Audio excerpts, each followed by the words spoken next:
Avant de commencer le périple, chacune contrôle son vélo électrique et il y a même une équipe technique pour ça.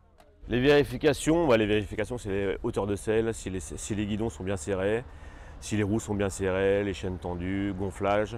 Et après, c'est parti, quoi. On enclenche bien les batteries et c'est parti. Pour cette 10e étape, l'antépénultième de cette route des Jeux, la première consigne, c'est de rester bien groupé. Quand on va arriver à Paris, c'est la grande inconnue. Donc il faudra qu'on soit hyper groupé. Voilà. Donc là, ça va être très joli ce matin. Vous allez longer la Loire. On va essayer de se retrouver entre Amboise et Rilly.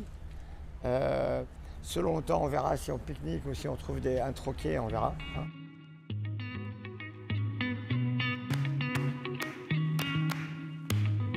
Parti le 14 juillet de Biarritz, cette quarantaine d'amis profite de l'assistance électrique pour vraiment profiter des paysages.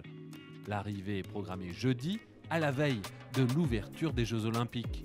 On a parcouru en fait toute la traversée de la France en fait sur des étapes très sympathiques également. Ça nous a permis de voir en fait un paysage complètement hors du commun, pas habituel, vu que souvent on fait ces étapes-là en voiture, alors que là dans une nature en fait tout le long du parcours. Et pour couronner le tout, certains participants ont déjà réservé des places pour assister à des épreuves des JO, histoire de joindre l'utile à l'agréable.